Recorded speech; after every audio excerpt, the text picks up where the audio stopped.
Simple expressions of faith.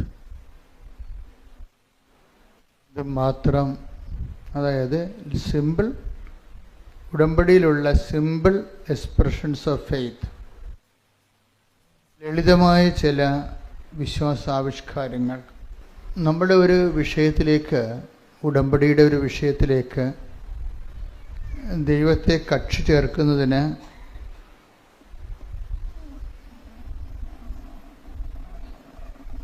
സാധാരണ മനുഷ്യരുടെ ജീവിതത്തിലെ അവർക്ക് ദൈവം കൊടുക്കുന്ന ചില ലളിതമായ പരിഹാര മാർഗങ്ങളുണ്ട്. ഞാൻ ഈ ദിവസങ്ങളിൽ കേട്ടൊരു സാക്ഷ്യത്തിൽ നിന്നാണ് എനിക്കത് മനസ്സിലായത് കൂടുതൽ. അതായത് ഈ ദിവസങ്ങളിലെ സാക്ഷ്യങ്ങൾ ലളിതമായ സാക്ഷ്യമാണ്. നിങ്ങൾക്ക് ചിലർക്ക് അതത്ര വലിയ സാക്ഷ്യമാണെന്ന് തോന്നത്തില്ല, പക്ഷെ വലിയ സാക്ഷ്യമാണത് കേൾക്കുമ്പോൾ. അതായത് ഒരു വ്യക്തിക്ക് അറബി രാജ്യത്ത് ജോലി നഷ്ടപ്പെടുന്നതാണ്. അപ്പോൾ ജോലി നഷ്ടപ്പെട്ട് കഴിഞ്ഞാൽ നിങ്ങൾക്കറിയാമല്ലോ, ഭൗതികമായി നമ്മളെല്ലാം ആശ്രയിച്ചിരിക്കുന്നത് ജോലിയിലാണ്. വരുമാന മാർഗം തീർന്നാൽ അതിൻ്റെ ഒപ്പം പല കാര്യങ്ങളും തീരും. അപ്പോൾ അത്ര നിസ്സാരമല്ല ജോലി എന്ന് പറയണത്. ഉടമ്പടിയിൽ ജോലി ഒരു പ്രധാനപ്പെട്ട സബ്ജക്റ്റാണ്. മനുഷ്യൻ്റെ എല്ലാ വിഷയങ്ങളും,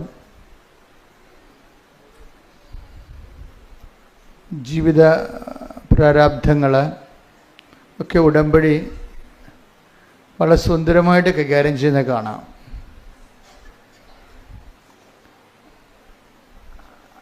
അതിൽ ലളിതമായ ചില പരിഹാര മാർഗങ്ങൾ ചില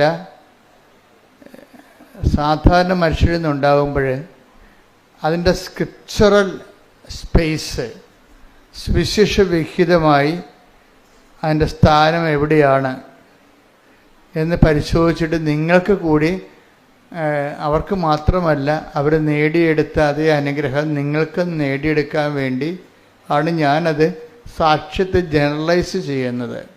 ചില പെർട്ടിക്കുലർ കാര്യങ്ങളായിരിക്കും നടന്നത്, വളരെ സ്വകാര്യവും ഒറ്റപ്പെട്ടതുമായിട്ടുള്ള കാര്യങ്ങൾ. പക്ഷെ ഞാനത് സാക്ഷ്യത്തിൽ അത് വിശദീകരിക്കുമ്പോൾ എന്താണ് ഞാൻ ചെയ്യുന്നത്? ഞാനതിനെ ജനറലൈസ് ചെയ്തിട്ട് മറ്റുള്ളവരെ കൂടി ആപ്ലിക്കേറ്റ് ചെയ്യാൻ പറ്റുന്ന രീതിയിൽ ഞാനതിനെ ഒരു സയൻറ്റിഫിക് രീതിയിൽ അറേഞ്ച് ചെയ്ത് തരും നിങ്ങൾക്ക്. അവരിങ്ങനെ ചെയ്തപ്പോഴാണ് രക്ഷപ്പെട്ടത്, അത് ഇച്ചിരി കഥയുള്ളൂ. അവരിങ്ങനെ ചെയ്തപ്പോഴാണ് രക്ഷപ്പെട്ടത്. നിങ്ങളും ആ ഒരു മാർഗം നോക്കിയാൽ നല്ലതായിരിക്കും, ചിലവർ രക്ഷപ്പെടാൻ സാധ്യതയുണ്ട്. എന്തുകൊണ്ട് നിങ്ങൾ ആ വഴി നോക്കിയാൽ രക്ഷപ്പെടും? അതിൻ്റെ ബുദ്ധിപരമായ കൺകറൻസ്, ഇൻ്റലക്ച്വൽ കൺകറൻസ് എന്ന് പറയും. ബുദ്ധിപരമായിട്ടുള്ള യുക്തി എവിടെയാണ് അത് ഞാൻ സാക്ഷ്യത്തിൽ പറയും.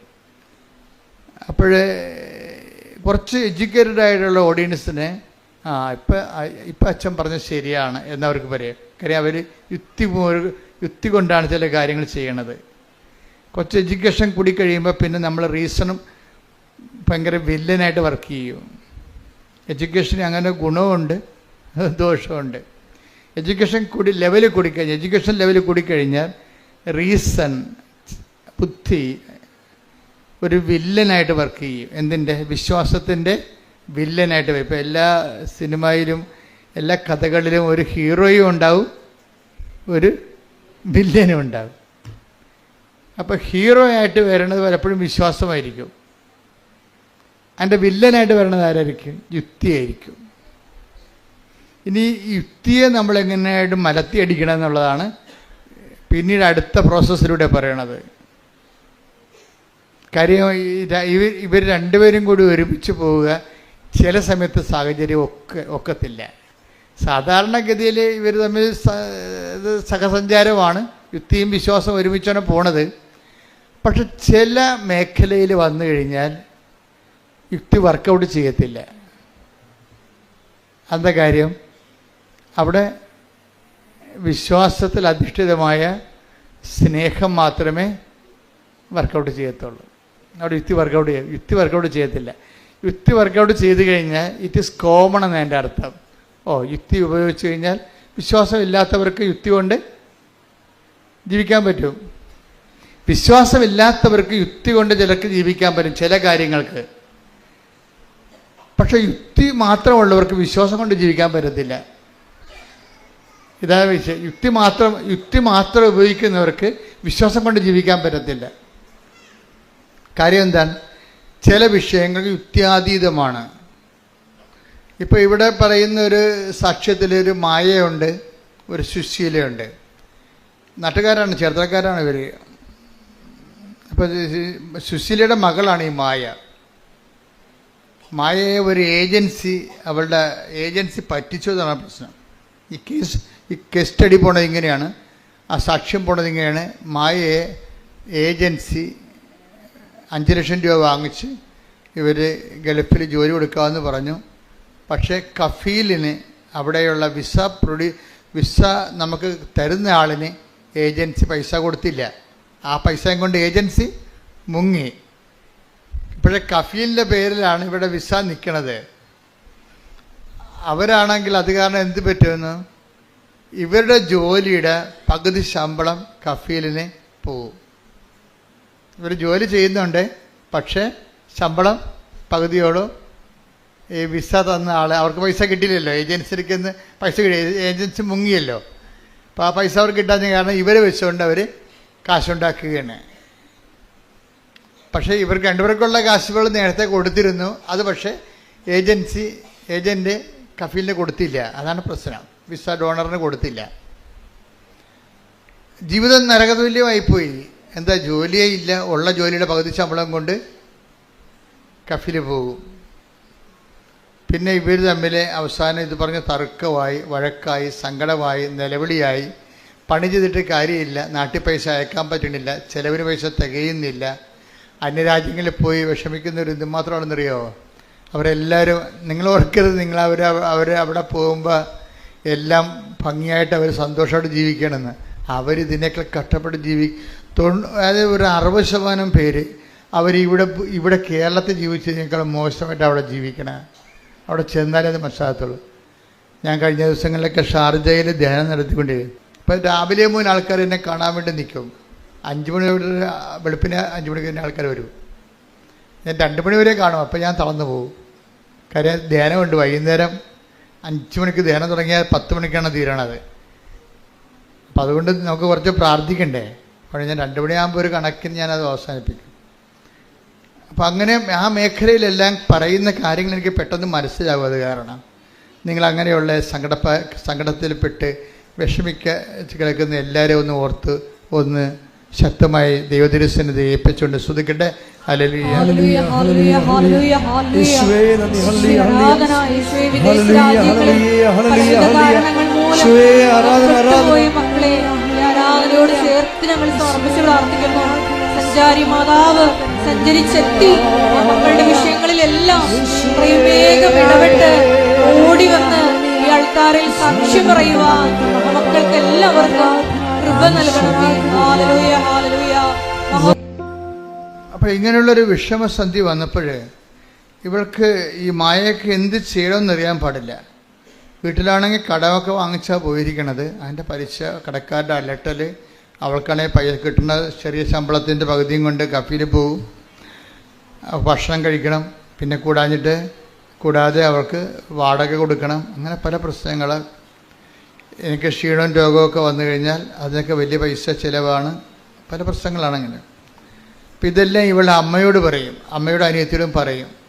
ആദ്യമൊക്കെ പറയത്തില്ല, പിന്നെ നിവർത്തിയില്ല വരുമ്പോൾ നമ്മൾ പറഞ്ഞു പോകത്തില്ലേ. പക്ഷെ അവരെന്ത് ചെയ്യാനാണ്? നാട്ടിൽ നിൽക്കണം, അവരെന്ത് ചെയ്യാനാണ്? പക്ഷെ അവർക്ക് ചെയ്യാൻ വേണ്ടി കുറച്ച് കാര്യങ്ങളുണ്ട്. എന്താ കാര്യം? ഒന്ന്, അവർക്ക് ഉടമ്പടി ചെയ്യാം. അതാണ് സംഭവം. ചിലർ എന്നോട് പറയും, ഞാനവിടെ ചെന്നപ്പോൾ എന്നൊക്കെ വിളിച്ച് അവർ പറഞ്ഞ വിമർശനം. ചിലർ പറഞ്ഞത്, അച്ഛൻ ഈ ജീവിത പ്രസംഗങ്ങളാണ് എപ്പോഴും പറയണത്, മാതാവിനെ കുറിച്ചേ പറയത്തുള്ളൂന്ന്. ഞാൻ പറഞ്ഞു, മാതാവ് ആണ് ജീവിത പ്രശ്നം എടുക്കുന്നത്. അവർക്ക് വീഞ്ഞില്ല, ജോലിയില്ല, വീടില്ല, വിവാഹം നടക്കണില്ല, രോഗമാണ്. എന്തൊക്കെ ഈശോടുത്ത് പറയണതാരാണ്? മാതാവല്ലേ. പിന്നെ നമുക്ക് എന്താണ് ജീവിത പ്രശ്നങ്ങളെന്ന് പറയുമ്പോൾ?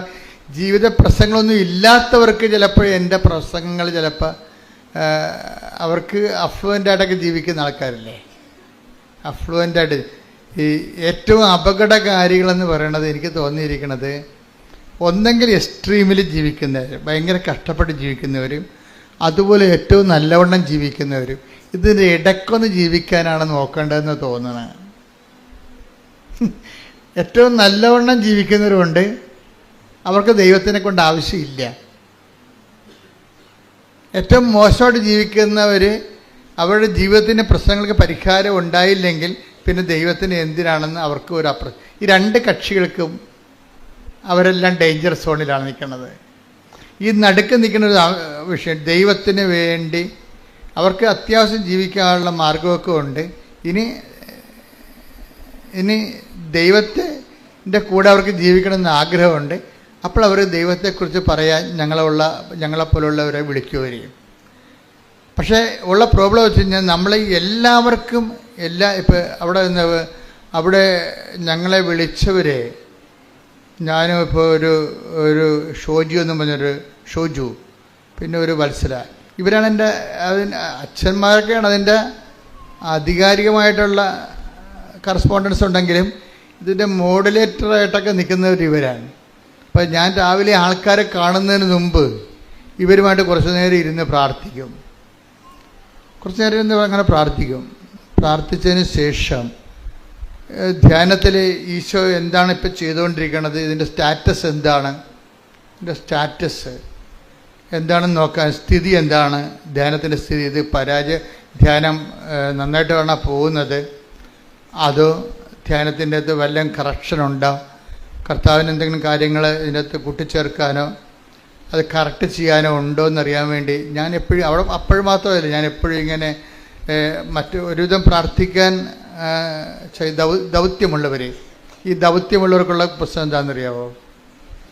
ദൗത്യമുള്ളവർക്ക് കൃപയുണ്ടാകും. അതുകൊണ്ട് ഞാൻ ദൗത്യമുള്ളവർ, ചുമ്മാ പ്രാർത്ഥന മാത്രമുള്ളവർ ഞാൻ അക്സെപ്റ്റ് ചെയ്യത്തില്ല. കാര്യം കൃപ, അത് പ്രാർത്ഥന മാത്രമുള്ളവർക്ക് അനുഗ്രഹം ഉണ്ടാവും, പക്ഷേ ദൗത്യമുള്ളവർക്ക് കൃപയുണ്ടാവും. അതുകൊണ്ടാണ് ഈ പൗരസഭ ഇപ്പോൾ ഒന്ന് കോറിന്തോസ് 15 എടുത്ത്, മോനെ 15:10 എടുത്ത്. 1 കോറിന്തോസ് 15:10. 1 കോറിന്തോസ് 15:10. ഞാൻ എന്തായിരിക്കുന്നുവോ അത് ദൈവകൃപയാലാണ്. എൻ്റെ മേൽ ദൈവം ചൊരിഞ്ഞ കൃപ നിഷ്ഫലമായി പോയിട്ടില്ല. നേരെ മറിച്ച് മറ്റെല്ലാവരെയും കാൾ അധികം ഞാൻ അധ്വാനിച്ചു. എന്നാൽ ഞാനല്ല, എന്നിലുള്ള ദൈവകൃപയാണ് അധ്വാനിച്ചത്. Praise the lord. അപ്പോൾ ഈ അധ്വാനിക്കുന്നവർക്കാണ് കൃപയുള്ളത്. അത് ഈ ഉടമ്പടിയിൽ ഇത്രയും പവറായിട്ട് കത്തിക്കാൻ കാര്യം ഇതിൻ്റെ അകത്ത് അധ്വാനമുണ്ട്. അല്ലാതെ പ്രാർത്ഥന മാത്രം, ചുണ്ടിൻ്റെ അധ്വാനം മാത്രമല്ല ഉള്ളത്. നിങ്ങൾക്ക് ആധ്യാത്മിക പാപ്പരത്വം സംഭവിക്കുന്നത് നിങ്ങൾക്ക് ചുണ്ടിൻ്റെ അധ്വാനം മാത്രം ഉണ്ടായി. കർണക്കൊന്ത 33 പ്രാവശ്യം ഇല്ലേ? വിശ്വാസപ്രമാണം 45 പ്രാവശ്യം. ചുണ്ടിൻ്റെ അധ്വാനം മാത്രമേ ഉള്ളൂ. ഇത് അധ്വാനമായിട്ട് ദൈവം കണക്കാക്കണില്ല. ചുണ്ട് അധ്വാനിക്കാൻ തന്നിരിക്കണമല്ല, കൈയും കാലമാണ് അധ്വാനിക്കാൻ തന്നിരിക്കണേ. അപ്പം അധ്വാനിക്കുന്നവനാണ് കൃപയുള്ളത്. അതാണ് 1 കൊറിന്തോസ് 15:10. ഞാൻ എന്തായിരിക്കുന്നുവോ ഞാൻ എന്തായിരിക്കുന്നുവോ അത് ദൈവകൃപയാലാണ്. എന്റെ മേൽ ദൈവം ചൊരിഞ്ഞ കൃപ നിഷ്ഫലമായി പോയിട്ടില്ല. നേരെ മറിച്ച് മറ്റെല്ലാവരെയും കാൾ അധികം ഞാൻ അധ്വാനിച്ചു. എന്നാൽ ഞാനല്ല, എന്നിലുള്ള ദൈവകൃപയാണ് അധ്വാനിച്ചത്. അപ്പോഴേ അധ്വാനിച്ചത് എന്താണ്? എന്നിലുള്ള ദൈവാനുഗ്രഹമല്ല, പിന്നെന്താണ്? എന്നിലുള്ള ദൈവകൃപ. ദൈവകൃപയാണ് അധ്വാനിച്ചത്. ദൈവകൃപ എന്ന് പറഞ്ഞാൽ എന്താണ്? ദൈവത്തിൻ്റെ ശക്തി. അതാണ് 2 കൊറിന്തോസ് 12:9. എന്താണ്? ബലഹീനതയിലാണ് ദൈവത്തിൻ്റെ കാര്യം. 2 കൊറിന്തോസ് 12:9 പറയാതെ കൃപാസനം നിലനിൽക്കത്തില്ല. കാര്യം കൃപാസനം എന്ന് പറഞ്ഞാൽ കൃപയുടെ ഇരിപ്പിടമെന്ന് എൻ്റെ അർത്ഥം അല്ലേ? അപ്പോൾ അത് പ്രൊമോട്ട് ചെയ്യണതെല്ലാം എന്താണ്? ഗ്രേസാണ് പ്രൊമോട്ട് ചെയ്യണത്. അപ്പോൾ ഗ്രേസ് എന്ന് പറഞ്ഞാൽ എന്താണ്? അത് ദൈവത്തിൻ്റെ ശക്തിയാണ്.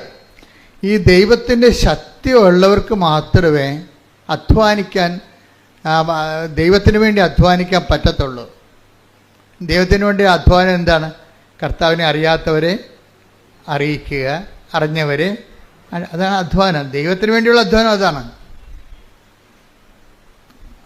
ദൈവത്തിന് വേണ്ടിയുള്ള അധ്വാനം ഉള്ളവരെയാണ് ഞാൻ സാധാരണ മധ്യസ്ഥ പ്രാർത്ഥനയൊക്കെ കണ്ടുപിടിക്കുന്നത്. അവർക്ക് ദൈവത്തിന് വേണ്ടി ജോലി ചെയ്യാൻ പറ്റുമോ? കർത്താവിനെ അറിയാത്തവരെ അറിയിക്കുക. അയ്യോ, ഞാനെങ്കിലും പറയത്തില്ല, ഞാനെങ്ങനെ പറയും? ആൾക്കാർ വഴക്കിട്ട് അപ്പം ആൾക്കാരെ പേടിക്കുവർ. അതായത് ദൈവകൃപ ഇല്ല എന്നുണ്ടെങ്കിൽ കൃപാസനം പത്രമൊന്നും കൊടുക്കാൻ പറ്റത്തില്ല. അവരെന്ത് പറയും? അയ്യോ, ആൾക്കാർ വല്ലതും പറഞ്ഞാൽ എന്ത് ചെയ്യും? ഇവരെന്തെങ്കിലും പറഞ്ഞാൽ എന്ത് ചെയ്യുമെന്ന്. അതുകൊണ്ട് അവർ ന്യൂട്രലായിട്ട് നിൽക്കും. അല്ലെങ്കിൽ എവിടെയെങ്കിലും കൊണ്ടുപോയി കൃപയില്ല എന്നുണ്ടെങ്കിൽ വല്ല കുമ്പസാരക്കൂടിൻ്റെയൊക്കെ അടുത്ത പള്ളിയിലാണ് കൊണ്ടുപോയി വെച്ച് മാറിക്കളയും. അത് കൃപയില്ലാഞ്ഞിട്ടാണ്. അവർ കൃപയില്ല, കാര്യം അധ്വാനിക്കാൻ പറ്റണില്ല അവർക്ക്. ഇപ്പോൾ ചില പറഞ്ഞാൽ ഞാൻ ഓർഫനേജിൽ പോയി, ഞാൻ ഓൾഡ് ഏജ് ഹോമിൽ പോയി, ഒരു ദിവസം അവരുടെ കൂടെ താമസിച്ചു. അവരുടെ പഴയ മുഷിഞ്ഞ ഉടുപ്പെല്ലാം ഞാൻ വാങ്ങിച്ചിട്ട് ഞാൻ വാഷിംഗ് മെഷീൻ കൊണ്ടിട്ട് കഴുകി അവർക്ക് തേച്ച് കൊടുത്തു. അവർക്ക് അല്ലെങ്കിൽ ഞാൻ ഒരു ദിവസം അവിടെ പോയി ഭക്ഷണം ഉണ്ടാക്കി കൊടുത്തു. അവർക്ക് അധ്വാനമാണ്, കർത്താവിന് വേണ്ടിയുള്ള അധ്വാനമാണ്. അതെന്തുകൊണ്ടാണ്? അത് കൃപയാണ്. അതാ 1 കൊരിന്ത്യർ 15 ഒന്ന് പ്രാർത്ഥിച്ച് ഒരു കൈ കൊടുത്ത് പ്രാർത്ഥിച്ച്, കർത്താവ് ദൈവമേ, ദൈവകൃപ അങ്ങയ്ക്ക് വേണ്ടി അധ്വാനിക്കാനുള്ള ദൈവകൃപ എന്നിൽ നിറയാൻ വേണ്ടി ഞാൻ പ്രാർത്ഥിക്കുന്നു. ശ്രുതികട ഹല്ലേലൂയ, ഹല്ലേലൂയ, ഹല്ലേലൂയ, ഹല്ലേലൂയ, യേശുവേ ഹല്ലേലൂയ, ഹല്ലേലൂയ, ഹല്ലേലൂയ, മഹത്വം, മഹത്വം, ആരാധന, ആരാധന, ഹല്ലേലൂയ, ഹല്ലേലൂയ. അപ്പോൾ നിങ്ങൾക്ക് അധ്വാനിക്കാൻ തോന്നണില്ല എന്നുണ്ടെങ്കിൽ ഉടമ്പടി മുന്നോട്ട് പോകത്തില്ല. അതാണ് പ്രശ്നം. കാര്യം എന്താണ്? ഉടമ്പടി അവൻ പറയണ പോലെ ചെല്ലുകയല്ലല്ല, അവൻ പറയണ പോലെ അധ്വാനിക്കുകയാണ്. അതാണ് പ്രശ്നം. മറ്റു പ്രാർത്ഥനകളും ഉടമ്പടിയും തമ്മിലുള്ള വ്യത്യാസം അതാണ്. ഉടമ്പടി അവൻ പറയണ പോലെ ചെയ്യുകയാണ്. അപ്പം അതെല്ലാം ചൊല്ലുകയല്ല. നമുക്ക് ഈ 10, 100 കൊല്ലം 1000 കൊല്ലം ഒക്കെ ആയിട്ടും ക്രിസ്ത്യാനിറ്റിയിൽ എത്ര നിങ്ങൾ പുതിയ ധ്യാന രീതികളൊക്കെ ഉണ്ടായാലും മനുഷ്യൻ പണ്ടേ ചെണ്ടൻകോരും ശങ്കരൻ തെങ്ങ് തന്നെയാണ്. ചുണ്ടിൻ്റെ അഭ്യാസം അറിയാൻ പാടുള്ളത്. അതാണ് വിഷയം. അതാണ് അതിൻ്റെ വരുന്നത്. ഉടമ്പടി എല്ലാത്തിനേക്കാൾ വ്യത്യസ്തമാക്കുന്നത്. ഇപ്പോൾ ഫാദർ ആൻ്റണി ഓക്കാമിൻ്റെ സാക്ഷ്യമില്ലേ? ഇപ്പോൾ ഒരു 11,000 ആൾക്കാർ കണ്ടു രാവിലെ. 3 അച്ഛനും ഒരു കന്യാസിയും കൂടി വന്ന് സാക്ഷ്യം പറയുന്നത്. നിങ്ങളത് വീട്ടിൽ പോയി കാണണമെന്നല്ലായിരിക്കും. ഒരച്ഛനും 2 അച്ഛന്മാരും ഒരു കന്യാസ്ത്രീയും കൂടി പറയുന്ന സാക്ഷ്യം. ഫാദർ ആൻ്റണി ഓക്കാം ജർമ്മനിൽ 19 കൊല്ലം വർക്ക് ചെയ്യണം. അപ്പം അദ്ദേഹം എന്താ പറയണമെന്ന് വെച്ച് കഴിഞ്ഞാൽ, ഞാനൊരു കവനൻറ്റിലാണ്, ബൈ ബർത്ത് ജ്ഞാനസ്ഥാനത്തിൽ നമ്മൾ കവനൻറ്റിലാണ്. പിന്നെ ഞാൻ പട്ടം കിട്ടിയപ്പോൾ ഒരു കവനൻറ്റിലാണ്. പിന്നെ എനിക്കെന്തിനാ വേറെ ഒരു കവനൻറ്റ്, മരിയൻ കവനൻറ്റ്? അപ്പം ഞാനിതിനെ നിഷേധിക്കുമായിരുന്നു. പുള്ളി അങ്ങനെ പറഞ്ഞത്. കാര്യം ഞാനെടുത്ത പട്ടത്തിൻ്റെ കവനൻറ്റിനേക്കാൾ വലുതാണോ ഈ മരിയൻ കവനൻറ്റ് എന്നാണ് അദ്ദേഹത്തിൻ്റെ അനിയൻ പണ്ട് ഉടമ്പടി എടുത്തപ്പോഴേ അനിയനോട് തർക്കിച്ച് വീട്ടിൽ വന്നപ്പോൾ തർക്കിച്ചതാണ്. ഇതാണ് ഞങ്ങളെടുത്ത പട്ടത്തിനേക്കാൾ വലുതാണോ മരിയൻ ഉടമ്പടി എന്ന്. കാര്യം ഞങ്ങൾ ഒരു ലൈഫ് കമ്മിറ്റ്മെൻ്റ് എടുത്തിരിക്കുകയല്ലേ. അപ്പോൾ അതിൻ്റെ താഴെയല്ലേ ഇത് വരത്തുള്ളൂ എന്നുള്ളൊരു കൺഫ്യൂഷനായിരുന്നു. പക്ഷേ അച്ഛന് ഒരിക്കലും ഒരു പ്രശ്നമുണ്ടായി. പ്രശ്നം ഉണ്ടാകുമ്പോൾ പിന്നെ ഉടമ്പടിയേ ഉണ്ടാകത്തുള്ളൂ. അച്ഛൻ്റെ പ്രശ്നം വെച്ച് കഴിഞ്ഞാൽ അച്ഛൻ ഒരു നല്ല മനസാക്ഷി കൂടുതലുള്ള അച്ഛനാണ്. അച്ഛൻ ഈ B1ഉം B2 ഒക്കെ പാസ്സാകാത്ത പിള്ളേരെ ഇവിടുന്ന് കൊണ്ടുപോയി ജോലിക്ക് വേണ്ടി കൊണ്ടുപോയി. കാര്യം B1ഉം B2ഉം പാസ്സാക്കി അതിന് 7 ലക്ഷം രൂപയൊക്കെ 2 ലക്ഷം രൂപ 2 ലക്ഷം രൂപയൊക്കെ വാങ്ങിച്ചിട്ടാണ് ആൾക്കാർ B1ഉം B2 ഒക്കെ പാസ്സാക്കി എടുക്കണത്. അതിനുശേഷം പിന്നെ ഏജൻറ്റിന് കാശ് കൊടുക്കേണ്ടി വരുമ്പോൾ അത് 46 ലക്ഷമൊക്കെയാണ് വരണത്. അപ്പം അച്ഛൻ ഇതൊന്നും പാസ്സാക്കാതെ 5 പൈസ വാങ്ങിക്കാതെ ഇവരോട് പറഞ്ഞ് നിങ്ങൾ ജർമ്മനി വന്നിട്ട് അവിടെ നിന്ന് നമുക്ക് പഠിക്കാം അവിടുന്ന് പഠിച്ചിട്ട് നമുക്ക് അവിടുന്ന് ജോലി സമ്പാദിക്കാം എന്ന് പറഞ്ഞു. അങ്ങനെ 11 പേരെ പെൺപിള്ളേരെ ഇവിടുന്ന് കൊണ്ടുപോയി കഴിഞ്ഞപ്പോൾ എന്താ പ്രശ്നം വെച്ച് കഴിഞ്ഞാൽ അവിടെ ചെന്നപ്പോൾ ഇതിങ്ങ കുറേ പേര് പഠിക്കാൻ പോകത്തില്ല, കുറച്ച് പേര് ജോലി ചെയ്യാനും പോകത്തില്ല. പിന്നെ എന്തു ചെയ്യും? പഠിക്കാനോ പോകത്തില്ല, ജോലി ചെയ്യാനും പോകത്തില്ല. പിന്നെ എന്തു ചെയ്യും? വലിയൊരു ജോലിന് കൊടുക്കേണ്ടി വരികയല്ലേ. അപ്പോൾ വലിയ ഭാരമായി. ഇപ്പോൾ സൈകെട്ട 1-2 അച്ഛൻ തിരിച്ചു വിട്ട്. കാര്യം അവർ മുന്നോട്ട് കൊണ്ടുപോകാൻ പറ്റണില്ല. പക്ഷേ ഈ ആൾക്കാർ തിരിച്ചു വന്ന് നാട്ടിൽ വന്നേച്ചും തിരിച്ച് സ്വന്തം വിസയിൽ അവിടെ വിസ ഉണ്ടായിരുന്നല്ല, ആ വിസയിൽ അവിടെ തിരിച്ചു വന്നിട്ട് അച്ഛനെതിരെ കേസ് കൊടുത്തത്. കേസെന്ന് പറഞ്ഞു കഴിഞ്ഞാൽ നമുക്ക് അത്ര പബ്ലിക്കായിട്ട് പറയാൻ കൊള്ളാത്ത കേസ്. അച്ഛൻ പെട്ട്. അച്ഛൻ പറയാണ്, ഞാൻ നോൻപ് കാലത്താണ് കേസ് വന്നത്, എനിക്ക് ആരും ആശ്രയം, ഞാൻ കുരിശുരൂപം പിടിച്ച് കെട്ടിത്തൂങ്ങി കരഞ്ഞ്, എൻ്റെ മുറിയിലൊരു കുരിശുരൂപമുണ്ട്, ആ കുരിശുരൂപത്തെ കെട്ടി ഞാൻ കിടന്ന് കരകിയിരുന്നു. എന്താ കാര്യം വെച്ച് കഴിഞ്ഞാൽ ഈ കേസ് ഹോസ്പിറ്റലുകാരെടുത്തിട്ട് ഈ പൈസ വാങ്ങിക്കാതെ കൊണ്ടുപോയി ഫ്രീ ആയിട്ട് പാവത്തങ്ങളെ പഠിപ്പിക്കണ ആ പ്രോജക്റ്റ് തന്നെ അവർ കട്ട് ചെയ്യാൻ പോകുന്നു.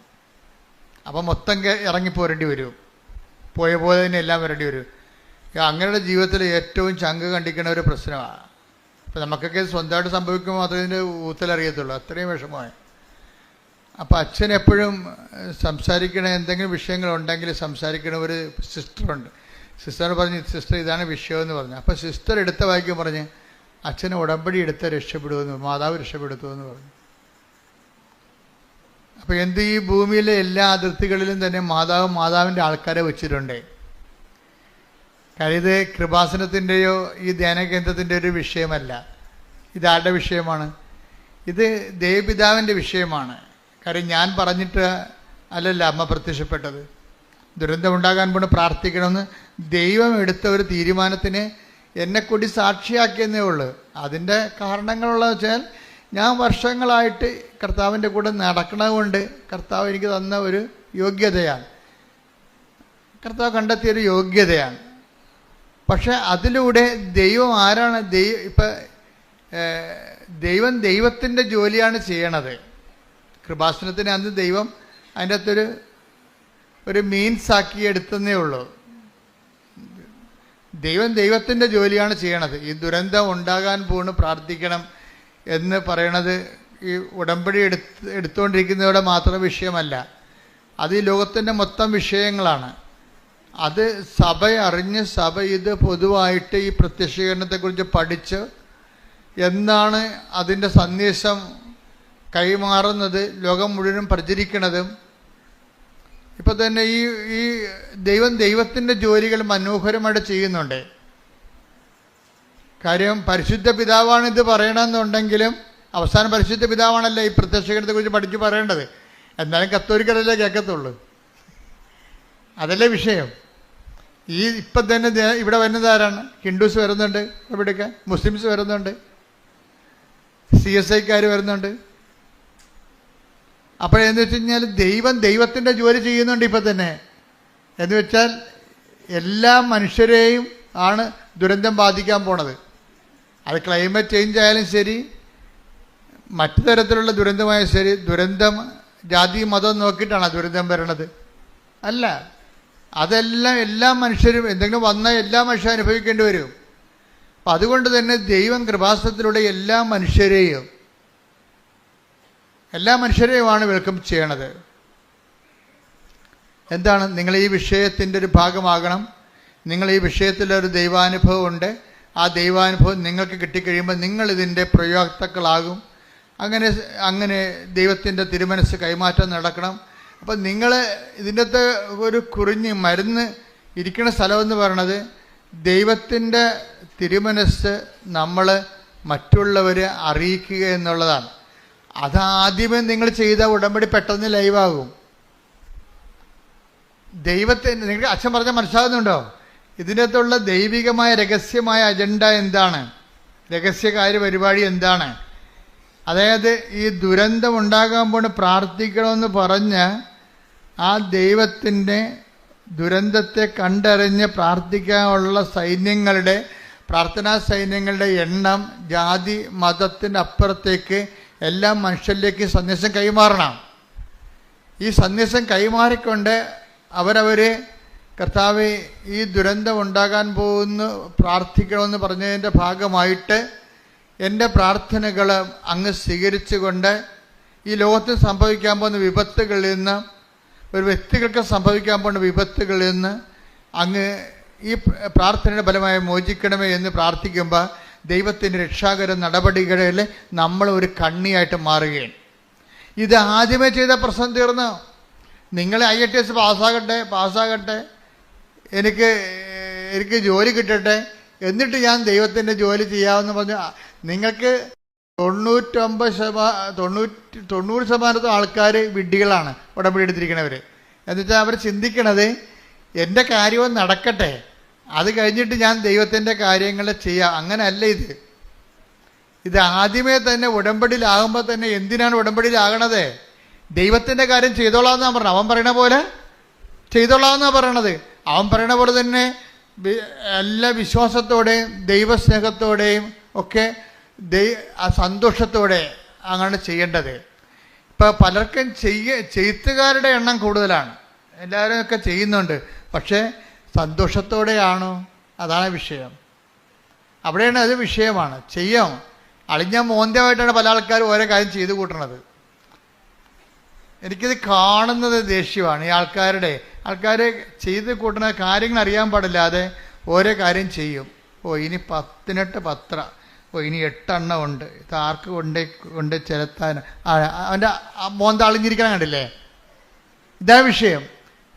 ഇതെങ്ങനല്ല ചെയ്യേണ്ടത്. ശരിക്കും പറഞ്ഞാൽ ദൈവത്തിൻ്റെ വിഷയമായിട്ട് ചെയ്യുമ്പോൾ നിങ്ങൾ സന്തോഷത്തോടെ അവൻ പോയി ഒരു രത്നം കണ്ടെത്തി കഴിഞ്ഞാൽ, ദൈവരാജ്യത്തെക്കുറിച്ച് എന്താ ഈശോ പറയണത്? ഒരു രത്നം കണ്ടെത്തി കഴിഞ്ഞാൽ take the bed of God.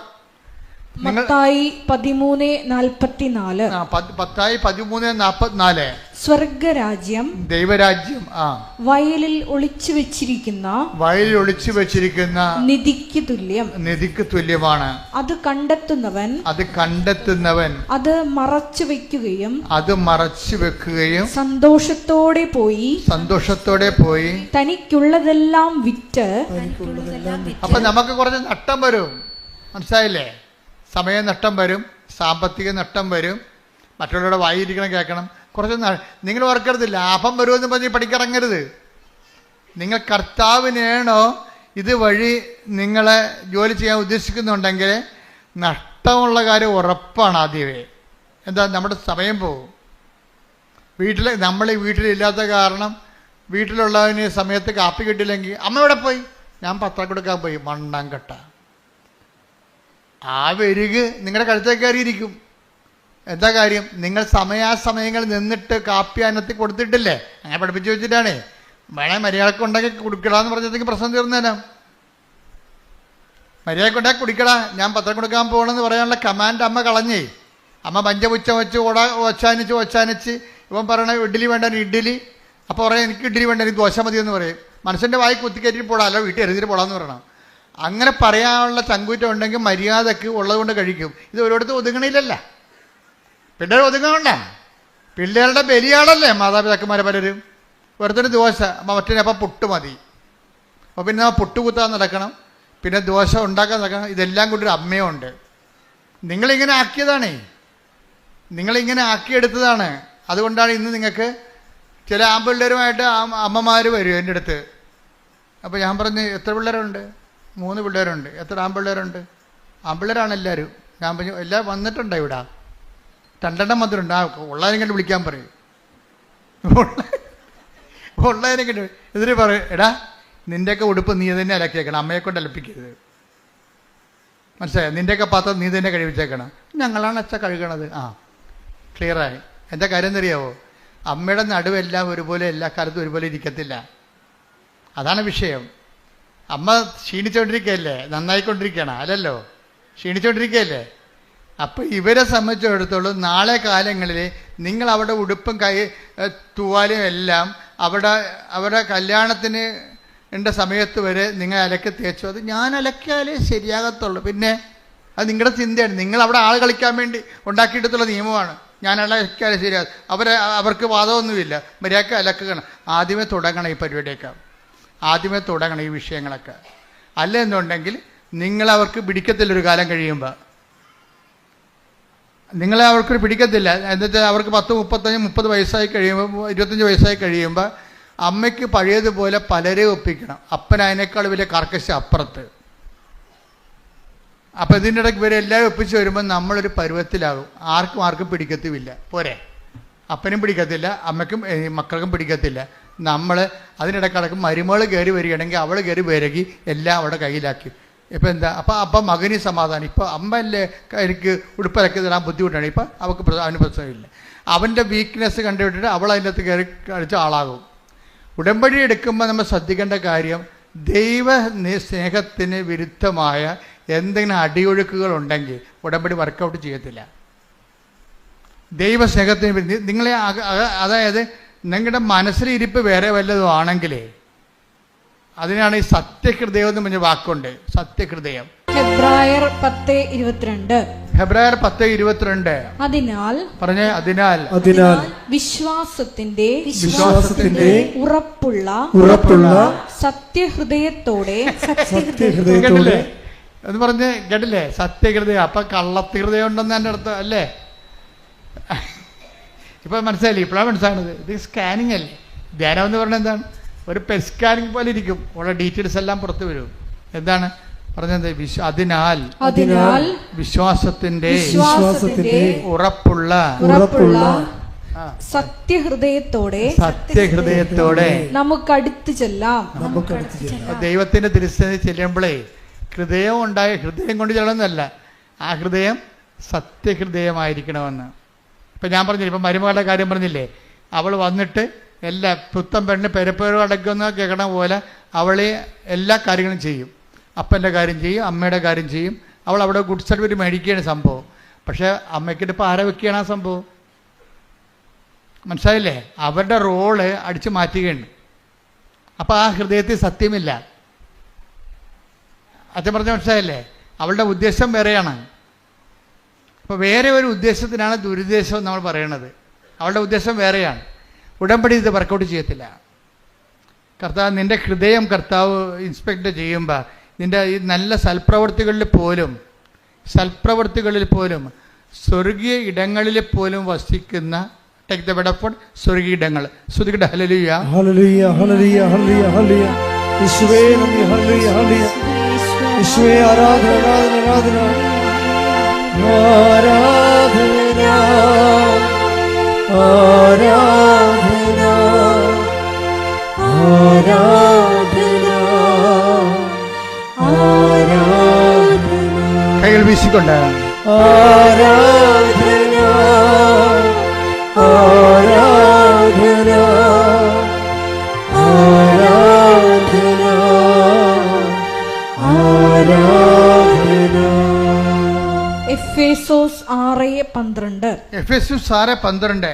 എന്തെന്നാൽ നമ്മൾ മാംസത്തിനും രക്തത്തിനും എതിരായിട്ടല്ല,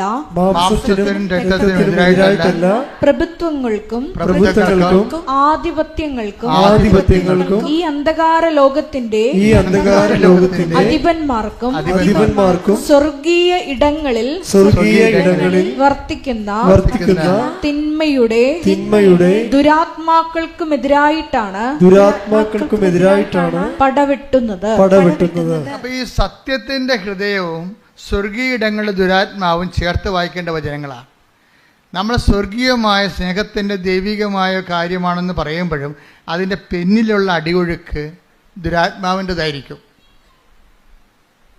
കാര്യം ഉദ്ദേശം എന്താണെന്നുള്ളതാണ് പ്രശ്നം. ഒരു വിഷയത്തിൻ്റെ ഇൻറ്റൻഷൻസ് ആണ് പ്രോബ്ലം. എന്ത് ചെയ്യുന്നു എന്നല്ല പ്രശ്നം. What spirit Leeds U. നീ ചിലപ്പോൾ ഭയങ്കര തങ്കപ്പെട്ട വർത്തമാനവും വലിയ നല്ല കാര്യമാണ് ചെയ്യണത്. പക്ഷെ അതിൻ്റെ ഇൻറ്റൻഷൻ മോശമാണെങ്കിൽ ഈ സ്വർഗീയ ഇടത്തിലെ ദുരാത്മാവായിട്ടത് വർക്കൗട്ട് ചെയ്യും. ഉടമ്പടി നിയോഗങ്ങൾക്കുണ്ടാകുന്നൊരു കുഴപ്പം അതാണ്. ഈ നിയോഗങ്ങളൊക്കെ എഴുതി വെക്കുമ്പോഴും ഇൻറ്റൻഷൻ എന്നുവെച്ചാൽ അതിൻ്റെ അകത്ത് ഉള്ളിലുള്ള നിയോഗങ്ങൾക്കുള്ളിലെ നിയോഗങ്ങളാണ് ഈ ഇൻറ്റൻഷൻ, ഇന്നർ ഇൻറ്റൻഷൻസ്. അതായത് നിയോഗങ്ങൾക്കുള്ളിലെ നിയോഗങ്ങൾ. അത് മറ്റുള്ളവർക്ക് മിക്കവാറും പാരയിരിക്കും. അത് മറ്റുള്ളവർക്ക് അങ്ങനെ ഉണ്ടെങ്കിൽ നിങ്ങളത് പേറ്റി കളയണം. കാറ്റത്ത് പിടിക്കേണ്ടി വരും. നമ്മൾ പണ്ട് കാറ്റത്ത് പിടിക്കത്തില്ലായിരുന്ന അല്ലേ? എന്താണ് ഈ കാറ്റ് വരുമ്പോൾ തൂറ്റണമെന്നൊക്കെ പറയത്തില്ലേ? കാറ്റ് വരുമ്പോൾ കാറ്റത്ത് പിടിക്കും. നമുക്ക് പരിശുദ്ധാത്മാവിൻ്റെ കാറ്റിലാണ് നമ്മുടെ നിയോഗങ്ങൾ ഇങ്ങനെ പിടിക്കേണ്ടത്. അപ്പോൾ എന്ത് പറ്റും? പതിര് പറന്നു പോകും, കതിര് താഴെ വീഴും. എന്ന് വെച്ച് കഴിഞ്ഞാൽ ദുരാത്മാവില്ലാത്ത വിഷയങ്ങളാണ്. ദുരാത്മാവില്ലാത്ത ഇൻറ്റൻഷൻസിൻ്റെ ഇത് വരുന്നത് നിങ്ങൾ 6 ഇൻറ്റൻഷൻസ് എഴുതി വെക്കുമ്പോഴേ, എൻ്റെ അഭിപ്രായത്തിൽ നല്ല ഇൻറ്റൻഷൻ 2 കഴിഞ്ഞാൽ പിന്നെ എഴുതാനില്ലെങ്കിൽ എഴുതാൻ വേണ്ടി വെക്കരുത്. അതെല്ലാം ദൈവത്തിൻ്റെ കോളമായിട്ടിട്ടേക്കണം. പരിശുദ്ധാത്മാവ് പരിശുദ്ധാത്മാവ് പരിശുദ്ധാത്മാവെന്ന് എഴുതിയിട്ടേക്കണം. എന്താ കാര്യം? അപ്പം ദൈവത്തിനറിയാം നമുക്ക് എന്താണ് ആവശ്യമെന്നുള്ള അറിയാം. അല്ലെങ്കിൽ ഇപ്പം അവിടെ ദുരാത്മാവ് കയറി പിടിക്കും. പരിശുദ്ധാത്മാവ് നമ്മൾ എഴുതിയില്ലെങ്കിൽ ദുരാത്മാവ് കയറി പിടിക്കുക. അവിടെ അങ്ങനെ ഒരു പ്രശ്നമുണ്ട്. ആ കോളം ഒഴിച്ചിടരുത്. ഒരു കാര്യത്തിനുള്ള പ്രശ്നം വെച്ചാൽ, ഇപ്പോൾ ഒരു കോളം ഒഴിച്ചു കഴിഞ്ഞാൽ നമുക്കിവിടെ 2 ഓപ്ഷനേ ഉള്ളൂ. ഒന്നെങ്കിൽ പരിശുദ്ധാത്മാവ്, ഒരു ഓപ്ഷനേ ഉള്ളൂ പരിശുദ്ധാത്മാവ്, ബ്ലാങ്ക് ഇല്ല. അതാണ് ഈശോ പറഞ്ഞത്, നിങ്ങൾ ഒരു ആളിൽ നിന്ന് പിശാചിനെ ഒഴിപ്പിച്ച് കഴിഞ്ഞാൽ അത് വിജനമായ സ്ഥലത്തേക്ക് കറങ്ങി നടക്കും. പിന്നെ തിരിച്ചു വന്ന് ഇവിടെ നോക്കുമ്പോൾ ഇത് ഒഴിഞ്ഞു കിടക്കുകയാണെങ്കിൽ അവൻ തിരിച്ചതിനകത്ത് കയറി വരും. തിരിച്ചു തന്നെക്കാൾ ദുഷ്ടരായ 7 ആത്മാക്കൾ. Take the bed of God. സ്തുതിക്കട്ടെ. ഹല്ലേലൂയ, ഹല്ലേലൂയ, ഹല്ലേലൂയ. യേശുവേ നന്ദി. ഹല്ലേലൂയ, ഹല്ലേലൂയ, ഹല്ലേലൂയ, ഹല്ലേലൂയ, ഹല്ലേലൂയ. യേശുവേ ആരാധന, ആരാധന, ആരാധന. യേശുവേ നന്ദി, നന്ദി, നന്ദി. ഹല്ലേലൂയ, ഹല്ലേലൂയ. ലൂക്ക 11:24 മുതൽ 26 വരെയുള്ള തിരുവചനങ്ങൾ. അശുദ്ധാത്മാവ് ഒരുവനെ വിട്ടുപോയാൽ വരണ്ട സ്ഥലങ്ങളിലൂടെ ആശ്വാസം തേടി അലഞ്ഞു നടക്കും. കണ്ടെത്താതെ വരുമ്പോൾ അവൻ പറയുന്നു, ഇറങ്ങിപ്പോന്ന ഭവനത്തിലേക്ക് തന്നെ ഞാൻ തിരിച്ചു ചെല്ലും. തിരിച്ചു വരുമ്പോൾ ആ വീട് അടിച്ചുവാരി സജ്ജീകരിക്കപ്പെട്ടതായി കാണുന്നു. അപ്പോൾ അവൻ പോയി തന്നേക്കാൾ ദുഷ്ടരായ മറ്റ് 7 അശുദ്ധാത്മാക്കളെ കൂടി കൊണ്ടുവന്ന് അവിടെ പ്രവേശിച്ച് വാസമുറപ്പിക്കുന്നു. നമ്മളിപ്പോൾ അടിച്ചു വാരി തൂത്തെന്നൊക്കെ പറയത്തില്ലേ? അടിച്ചു വാരി തൂത്ത് തിന്മകളെല്ലാം. ഇപ്പം കുമ്പസാരം തന്നെ നിങ്ങൾ മനസ്താപ പ്രായശ്ചിത്തം ചൊല്ലി 3 പ്രായശ്ചിത്തമായിട്ട് ഞങ്ങൾ പ്രായശ്ചിത്തമായിട്ട് തരുന്ന പ്രായശ്ചിത്തങ്ങൾ 5 സ്വർഗസ്ഥ 5 നന്മ പറഞ്ഞോറിയും കഴിഞ്ഞ് കുമ്പസാരം കഴിയുമ്പോൾ എന്താ ശരിക്കും സംഭവിക്കണത്? പാത്രം കഴുകി വെടിപ്പാക്കിയെന്നേ ഉള്ളൂ. അത്രേ ഉള്ളൂ. അതിൻ്റെ അകത്ത് പാത്രം കഴുകി വെടിപ്പാക്കി. ആ സ്പേസ് അവിടെ കിടക്കുകയാണ്. നമ്മൾ സൂക്ഷിച്ചില്ല എന്നുണ്ടെങ്കിൽ കൺഫെഷന് അതിൽ തന്നെ ഒരു പ്രതിരോധ ശക്തിയുണ്ട്. പക്ഷേ it is left to our intention. നമ്മളെ ശ്രദ്ധ പോലെ ഇരിക്കും. കൺഫെഷന് അതിൽ തന്നെ ഒരു ആധ്യാത്മിക പ്രതിരോധ ശക്തി ഉണ്ട്. പക്ഷെ നമ്മളത് ശ്രദ്ധിക്കുന്നില്ല എന്നുണ്ടെങ്കിൽ ഈ പാത്രം കഴുകി വെക്കണത് എന്തിനാ? കാണാൻ വേണ്ടിയാണ്. കാണാൻ വേണ്ടി കഴുകി വെക്കണവരുണ്ട്. പാത്രം കഴുകി വെക്കണത് എന്തിനാ? ഭക്ഷണം കഴിക്കാനാണ്, ഉറപ്പല്ലേ? ഇപ്പം കുമ്പസാരിക്കണത് എന്തിനാണ്? പുണ്യത്തിൽ പുരോഗമിക്കാനാണ്, ഉറപ്പല്ലേ? കർത്താവിന് വേണ്ടി അധ്വാനിക്കാൻ. അവിടെ എല്ലാം ആ സ്പേസ് എല്ലാം പരിശുദ്ധാത്മാവിൻ്റെ ആണ്. നമ്മുടെ ആധ്യാത്മികതയിൽ നമുക്ക് വരുന്നൊരു പ്രശ്നമെന്ന് പറയണത്, നമുക്ക് 2 ഓപ്ഷൻ ഇല്ല. പരിശുദ്ധാത്മാവ് ഇല്ല എന്നുണ്ടെങ്കിൽ, പരിശുദ്ധാത്മാവ് ഇല്ലാത്തൊരവസ്ഥ. ഇപ്പം ഇന്ത്യൻ ഫിലോസഫിയിലൊക്കെ തൂരിയ സ്റ്റേജ് ഉണ്ട്. ടാബ്ല റാസ എന്ന് ഗ്രീക്ക് പറയണ പോലെ ഇന്ത്യയിൽ തൂരിയ സ്റ്റേജ്. ഇപ്പോൾ ഒരു നോൺ ആബ്സെൻറ്റ്, ഒരു ആബ്സെൻറ്റ് പ്ലേസ്, നിർവ്വാണത്തിൻ്റെ തന്നെ ഒരു ഘട്ടമാണത് തൂരിയ സ്റ്റേജ്. പക്ഷേ അതുപോലെ സ്റ്റാൻഡ്സ് ഈ ക്രിസ്ത്യൻ ഫിലോസഫിയിലില്ല, ക്രിസ്ത്യൻ തിയോളജിയിലില്ല. എന്താ കാര്യം വെച്ചാൽ, നിങ്ങൾക്ക് പരിശുദ്ധാത്മാവ് ഇല്ല എന്നുണ്ടെങ്കിൽ പിന്നെ അടുത്തത് എന്താണ്? അത് വെയ്ക്കൻ്റാണ്. വെയ്ക്കൻ്റ് ആകത്തില്ലൊരിക്കലും. ആരാണ് വെയ്ക്കൻ്റ് ആകത്ത്? പിന്നെന്ത് ചെയ്യും? നമ്മൾ ശ്രദ്ധിച്ചില്ലെങ്കിൽ അതിനേക്കാൾ ദുരാത്മാക്കൾ പിന്നെ വന്ന് ഇതിനകത്ത് കയറും. അപ്പം നമ്മളെന്താ ചെയ്യേണ്ടത്? പരിശുദ്ധാത്മാവിനെ തന്നെ ഇൻറ്റൻഷൻ വെക്കണം. അച്ഛൻ പറഞ്ഞ മനസ്സിലായ? പരിശുദ്ധാത്മാവിനെ തന്നെ നിയോഗം വെക്കണം. ഇപ്പം നിയോഗം ഇല്ല എന്ന് വെച്ച് കഴിഞ്ഞാൽ, 2 നിയോഗം, എനിക്ക് നിയോഗം ഇല്ല എന്നുണ്ടെങ്കിൽ ബാക്കിയെല്ലാം നിയോഗം ഇല്ല എന്നല്ല, പിന്നെ വല്ലതൊക്കെ എഴുതി വെക്കുകയല്ല ചെയ്യേണ്ടത്. മറിച്ച് പരിശുദ്ധാത്മാവിനെ നിറയ്ക്കണമേ എന്ന് എഴുതി വെക്കണം. പരിശുദ്ധാത്മാവിൻ്റെ ഫലങ്ങളാൽ നിറയ്ക്കണമേ, പരിശുദ്ധാത്മാവിൻ്റെ ദാനങ്ങളാൽ നിറയ്ക്കണമേ, ക്രിസ്തുവിൻ്റെ ദൗത്യമനുസരിച്ച് ജീവിക്കാൻ എന്നെ സഹായിക്കണം. എന്തെല്ലാം എഴുതി വെക്കാൻ പറ്റും?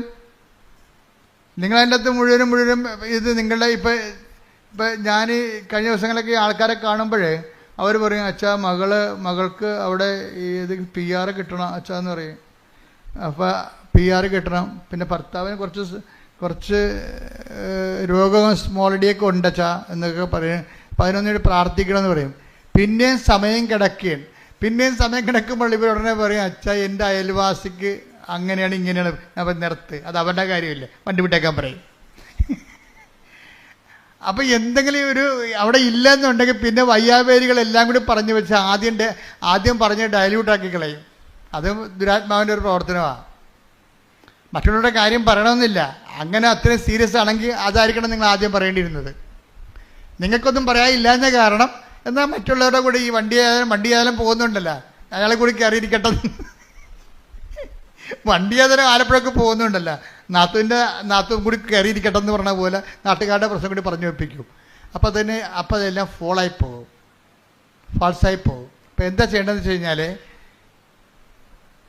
പരിശുദ്ധാത്മാവിന് പ്രാധാന്യം കൊടുത്തുകൊണ്ട് വേണം ഇത് ഡിസൈൻ ചെയ്യുക. അപ്പോൾ ദൈവത്തിന് തോന്നും ദൈവത്തിനാണ് പ്രാധാന്യമെന്ന്. ദൈവത്തിന് തോന്നും. അതാണ് ഈ പുതുക്കാൻ വരുമ്പോൾ. ആദ്യകാലങ്ങളിൽ ഞാനിങ്ങനെയൊന്നും പറയത്തില്ലായിരുന്നു. എനിക്കറിയാമായിരുന്നു ഇത് തന്നെയാണ്, ഇതിലേക്കാണ് ദൈവം കൊണ്ടുപോകണമെന്ന് അറിയാമായിരുന്നു. പക്ഷേ നിങ്ങളെ ഫ്രഷ് ഹാൻഡ്സ് അല്ലേ, ഫ്രഷ് ഹാൻഡ്സിനോട് ആദ്യം പരിശുദ്ധാത്മാവിനെക്കുറിച്ച് പറഞ്ഞാലൊന്നും അവരുടെ പ്രശ്നം, അവർ തീ നിൽക്കുകയാണല്ലോ. തീ നിൽക്കുന്നവരോട് തീ കെടുത്താനുള്ള മാർഗമാണ് പറഞ്ഞു കൊടുക്കേണ്ടത് ആദ്യം. കാരണം ഞാൻ പറഞ്ഞില്ലേ, ഷോജു എന്നൊക്കെ പറഞ്ഞില്ലേ നേരത്തെ, ഇടക്കിട്ട് പോയായിരുന്നു ഷോജു വത്സല. അപ്പോൾ ഞാൻ കൗൺസിലിങ്ങിന് മുമ്പ് അവരോട് പറയും, നമുക്ക് കുറച്ച് നേരം പ്രാർത്ഥിക്കാമെന്ന് പറയും. പ്രാർത്ഥിക്കാമെന്ന് പറഞ്ഞാൽ ഞങ്ങളെ പ്രാർത്ഥിച്ചുകൊണ്ടിരിക്കുന്ന സമയത്ത് ഞാൻ അവരോട് പറഞ്ഞു, നിങ്ങളെ ഇത് സ്റ്റാറ്റസ് എന്താണെന്ന് നോക്കട്ടെ, കർത്താവ് എന്നാ പറയണമെന്ന് കേൾക്കാമല്ലോ, നിങ്ങളതിൻ്റെ ഒരു നമ്പർ പറയാൻ പറയും. അപ്പോൾ ഷോജു ഒരു 8 പറഞ്ഞു, വത്സല ഒരു 7 പറഞ്ഞു. പിന്നെ ഞാൻ ഒരു സുവിശേഷത്തിൻ്റെ പേര് പറയാൻ പറയും. അപ്പോൾ ലൂക്ക എന്ന് പറഞ്ഞു. അപ്പോൾ എനിക്ക് മനസ്സിലായി, ലൂക്ക 8-ാം അധ്യായം 7-ാം വാക്യമാണ് ഇപ്പോൾ ധ്യാനത്തിൻ്റെ 2-ാം ദിവസത്തെ സ്റ്റാറ്റസ്. 2-ാം ദിവസം 3-ാം ദിവസത്തെ 3-ാം ദിവസം ധ്യാനം എവിടെ നിൽക്കുന്നത് എന്തുണ്ട്? മീറ്റർ റീഡിംഗ് ആണ്. എൻ്റെ മീറ്റർ റീഡിംഗ് ആണ്. എന്താണ്? ലൂക്ക 8:7. നിങ്ങൾക്ക് ഇത് സിമ്പിളാണ്. നിങ്ങൾ ദൈവത്തിനെ വിട്ട് നിൽക്കാത്തവരാണ്, ഇപ്പോൾ ഫങ്ഷനിലായിട്ട് വന്നതല്ല, ദൈവത്തിനെ വിട്ട് നിൽക്കാത്തവരാണെങ്കിൽ തീർച്ചയായിട്ടും വചനത്തിലൂടെ നിങ്ങൾ സംസാരിക്കും, സ്വപ്നത്തിലൂടെ സംസാരിക്കും. ആ അച്ഛൻ്റെ കാര്യം പറഞ്ഞു, ആൻ്റണി ഓക്കാമച്ചൻ, ജർമ്മൻ. അങ്ങയുടെ പ്രശ്നം എന്താണെന്നറിയോ? അപ്പം അങ്ങേര് ഇങ്ങനെ പെട്ടുപോയി ആ പ്രോജക്റ്റ് ക്യാൻസലാകാൻ പോകണമെന്ന് പറഞ്ഞപ്പോൾ ഈ സിസ്റ്ററിനോട് പറഞ്ഞില്ലേ, സിസ്റ്റർ എന്താ ചെയ്യണമെന്ന് പറഞ്ഞില്ലേ? അപ്പോൾ സിസ്റ്റർ എന്താ പറഞ്ഞത്? അച്ഛൻ പോയി ഉടമ്പടി എടുക്കാൻ പറഞ്ഞില്ലേ? ഉടമ്പടി എടുത്തു കഴിഞ്ഞിട്ട് ആ ദിവസം സിസ്റ്റർ ഒരു സ്വപ്നം കണ്ട്. സിസ്റ്റർ ഈ അച്ഛൻ്റെ മേടെ പോയിട്ടില്ല, അച്ഛൻ്റെ മുറികൾ കണ്ടിട്ടില്ല. പക്ഷേ സ്വപ്നത്തിൽ അമ്മ ഈ അച്ഛൻ്റെ മുറികളെല്ലാം കാണിച്ച്, അച്ഛൻ്റെ മേടകളെല്ലാം കാണിച്ച ശേഷം ഓരോ ഭൂമുഖത്തുനിന്ന് കയറി പ്രാർത്ഥനാ മുറിയിൽ നിന്ന് മറ്റേ മുറികൾ സ്റ്റഡി റൂമിലേക്കും ഡ്രോയിങ് റൂമിലേക്കും പോയിട്ട് അച്ഛൻ ഇരിക്കുന്ന സ്ഥലത്ത് ചെന്നിട്ട് മാതാവ് അച്ഛൻ്റെ തലയിൽ കൈവച്ച്. പിറ്റേ ദിവസം വെളുപ്പിനെ സിസ്റ്റർ സ്വപ്നം കഴിഞ്ഞപ്പോൾ സിസ്റ്റർ അച്ഛനെ വിളിച്ച് പറഞ്ഞ്, ഇനിയൊരു പ്രശ്നവുമില്ല, അമ്മ അച്ഛൻ്റെ കാര്യത്തിൽ ഇടപെട്ടു, ഇതല്ലേ അച്ഛൻ്റെ വീട്, ഈ മുറിയിൽ ഇന്ന സാധനങ്ങളില്ലേ, അടുത്ത മുറിയിൽ ഇന്ന സാധനങ്ങളില്ലേ, അതിലെവിടെ മാതാവ് കടന്നിട്ടുണ്ട്, അച്ഛൻ ഇരിക്കുന്ന സ്ഥലം ഇന്നതല്ലേ, അവിടെ വന്ന് അമ്മ അച്ഛൻ്റെ തലയിൽ കൈവച്ചിട്ടുണ്ട്, ഇനി അമ്മ ഏറ്റെടുത്തോളൂ എന്ന് പറഞ്ഞു. അമ്മ ഏറ്റെടുത്തോളൂ എന്ന് പറഞ്ഞ് ഒരാഴ്ച കഴിഞ്ഞില്ല. ആക്കുമ്പോൾ ഓഫീസിൽ നിന്ന് ഇവരുടെ പ്രോജക്റ്റ് ഓഫീസിൽ വിളിച്ചു, ഫാദർ ഞങ്ങളെ കാണാം. നേരത്തെ ഇങ്ങനെ പ്രോജക്റ്റ് ഓഫീസ് കേസിലിരിക്കുകയല്ലേ, ചിലപ്പോൾ അകത്ത് പോവും, ജയിലിൽ പോവും. അതുകൊണ്ട് ഇവർ ഒരു കൗൺസിലിങ്ങിന് പോലും ടൈം കൊടുത്തില്ലായിരുന്നു. ഇപ്പോൾ അവർ പറയണേ നിങ്ങൾ വന്ന് ഞങ്ങളെ കാണുക, നിങ്ങൾക്കെതിരെയുള്ള ആരോപണം നിലനിൽക്കണില്ലെന്ന്. അങ്ങനെ ഒരു ആരോപണം ഇല്ലെന്ന്. ഇപ്പം എന്ത് പെട്ടെന്നല്ലേ മാറണത്. അപ്പം അച്ഛൻ അതുകൊണ്ട് പറഞ്ഞത് എന്തറിയോ, ഞാൻ വിചാരിച്ചത് എൻ്റെ പട്ടമാണ് ഏറ്റവും വലിയ ഉടമ്പടി എന്ന്. പക്ഷേ അമ്മയുടെ പരിശുദ്ധ അമ്മയുടെ ഉടമ്പടി നമുക്ക് പറഞ്ഞുറപ്പിക്കാൻ പറ്റാത്ത അച്ഛൻ്റെ സാക്ഷി നിങ്ങൾ കേൾക്കണം. കാര്യത്തെ ഒരു ജീവിത പ്രശ്നം ഉണ്ടായാൽ അച്ഛനാണെങ്കിലും ശരി ആരാണെങ്കിലും ശരി അമ്മ മാത്രമേ അഭയമുള്ളൂ. കൈയടിച്ച് ശ്രദ്ധിക്കട്ടെ. അഭിഷിക്തരിലൂടെ ഉടമ്പടിയുടെ ശക്തി ലോകത്തിന് വെളിപ്പെടുത്തുന്നതിന് ഞങ്ങൾ നന്ദി പറയുന്നു. അപ്പോൾ ഇതെന്താ വെച്ചാൽ സിസ്റ്ററിനുണ്ടായിട്ടുള്ള ദർശനങ്ങളിലൂടെയാണ് ഈ സത്യം വെളിപ്പെട്ട് വരണത്.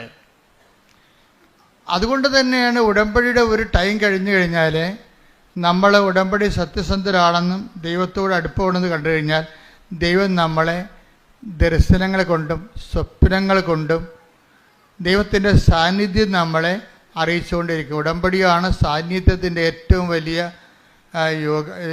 വലിയ ഒരു ഉപാധിയല്ല, ഏറ്റവും വലിയൊരു സോഴ്സ് എന്ന് പറയണത് ഉടമ്പടിയാണ്. ഉടമ്പടിയിലൂടെയാണ് സാന്നിധ്യം, മറ്റെല്ലാ പ്രാർത്ഥനയെക്കാളും മനുഷ്യന് സാന്നിധ്യം മനസ്സിലാക്കുന്നത്, ദൈവത്തിൻ്റെ സാന്നിധ്യം മനസ്സിലാക്കുന്നത്. അപ്പോൾ ഇതിൻ്റെ ഉടമ്പടിയുടെ സാധ്യത ഭയങ്കരമായ വലിയ സാധ്യതകളാണ്. നിങ്ങളെന്താ ചെയ്യണമെന്ന് വെച്ച് കഴിഞ്ഞാൽ നിങ്ങളതിന് ദൈവത്തിന് വലിയ പ്രാധാന്യമില്ലാതെ നിങ്ങളുടെ വിഷയങ്ങൾക്ക് മാത്രമാണ് എപ്പോഴും ആവലാതിയും വ്യാവലാതിയും കൊണ്ട് നടക്കുന്നത് കൊണ്ടാണ് സാന്നിധ്യം ഫീൽ ചെയ്യാത്തത്. മറിച്ച് ഞാൻ ഉടമ്പടി എടുത്തിരിക്കുന്നത് ദൈവത്തിന് വേണ്ടി ജീവിക്കാനാണ്. ഒന്ന് പറഞ്ഞ്, ഞാൻ ഉടമ്പടി എടുത്തിരിക്കുന്നത് ദൈവത്തിന് വേണ്ടി ജീവിക്കാനാണ്. എന്റെ കൃപയിലെ ഞാൻ നിലനിൽക്കാൻ ദൈവത്തിന് വേണ്ടി അധ്വാനിക്കുവാനുള്ള പ്രത്യേക അഭിഷേകം എനിക്ക് നൽകണമേ. ദൈവത്തെക്കുറിച്ച് നല്ലവണ്ണം ചിന്തിക്കുകയും ആലോചിക്കുകയും ആദ്യം കൊള്ളുകയും ഒക്കെ ചെയ്ത് കഴിയുമ്പോൾ ബാക്കിയുള്ള കാര്യം ഇതൊക്കെ ഇപ്പം തന്നെ ഞാൻ ആ സുശീലയുടെ കാര്യം പറഞ്ഞില്ലേ. സുശീലയുടെ കാര്യം എന്താ? സുശീലയുടെ മകൾ മായയ്ക്ക് കഫീലിനെടുക്കുന്ന മർദ്ദനം. കഫീലിന് എന്ത് പറ്റി? കഫീലൊരു ഡ്രഗ്സ് കേസിൽ അകപ്പെട്ടു, മയക്കുമരുന്നിൻ്റെ കേസ് അകപ്പെട്ടു. അപ്പോൾ ഈ മായയും ആ ഡ്രഗ്സ് കേസിൽ പ്രതിയാക്കി അവൾ. ഓക്കെ, പണ്ടേ ശമ്പളമില്ല, ജീവിതം പോയിരിക്കുമ്പോൾ ഉണ്ട്. ഇപ്പം എന്ത് പറ്റി? ഡ്രഗ്സ് കേസ്, മയക്കുമരുന്ന് കേസിൽ ഗൾഫിൽ പ്രതി, 15 കൊല്ലം അകത്ത് കിടക്കണം. ഇവളെ ഇതുകൂടി കേട്ടപ്പോഴൊക്കെ ഭക്ഷണമായില്ല, ശമ്പളവും ഇല്ല, അവളുടെ പറ്റിക്കപ്പെട്ട് തട്ടിപ്പിലാകപ്പെട്ട് പണവും നഷ്ടപ്പെട്ട് അവൾ നിൽക്കുന്ന സ്ഥലത്താണെങ്കിൽ സമാധാനം കൊടുക്കണില്ല അവൾക്ക്. ഇപ്പോഴെന്ത്? ഡ്രഗ്സ് കേസിൽ പ്രതിയുമായി. ഇതെല്ലാം വിളിച്ച് അമ്മയോട് പറയും. അമ്മ ഇങ്ങനെ സംഭവിച്ച് അനിയത്തിനെ ഫോണിൽ കിട്ടുമ്പോൾ കരയും അവള്. അപ്പോഴ് അനിയത്തി പറഞ്ഞ്, ചേച്ചിനെ മാതാവ് രക്ഷിക്കും, ഞാൻ ഏലക്കാമാല കെട്ടുന്നുണ്ടെന്ന് പറഞ്ഞു. നമ്മുടെ കണ്ണ് നിറഞ്ഞു പോയി ഈ സാധനം കേട്ട് കഴിഞ്ഞാൽ. അവൾക്ക് വേറെ ഒന്നും ചെയ്യാൻ അറിയത്തില്ല. ചേച്ചിനെ അമ്മ രക്ഷിക്കും, ഞാൻ ഏലക്കാമാല അമ്മയ്ക്ക് വേണ്ടി കെട്ടണമുണ്ടെന്ന്. അവൾക്ക് എന്താ ചെയ്യാൻ അറിയാവുന്നത്? അവളൊരു നോൺ ക്രിസ്ത്യനാണ്. അവളുടെ ചേച്ചി ഒരു അന്യ സ്ഥലങ്ങളിൽ എലി പത്താഴത്തി വീണ പോലെ പിട്ടുകിടക്കുകയാണ്. അവൾക്ക് ദൈവതിരുസന്നിധി, ദൈവത്തിനെ ഈ വിഷയത്തിൽ ഉൾപ്പെടുത്താൻ ചെയ്യാൻ അറിയാവുന്ന ആപ്പാടെ പണി എന്താ? അവളുടെ മനസ്സിൽ വന്നു ഞാൻ ഏലക്കാമാല കെട്ടണമുണ്ടെന്ന്. ആ ഒരു മാല മുഴുവൻ കെട്ടിക്കൊണ്ട് മാതാവിനിടും. എനിക്കറിയാം അതിൻ്റെ ബലം എന്താണെന്ന്. എന്താ കാര്യം? വിശ്വാസാവിഷ്കാരങ്ങളിൽ രണ്ടാമത്തതാണ് എന്താണ്? വിശ്വാസപ്രയോഗം. അതാണ് സാധനം. ഉടമ്പടിയിലില്ലേ എന്തൊക്കെയുണ്ട് വിശ്വാസത്തിൽ?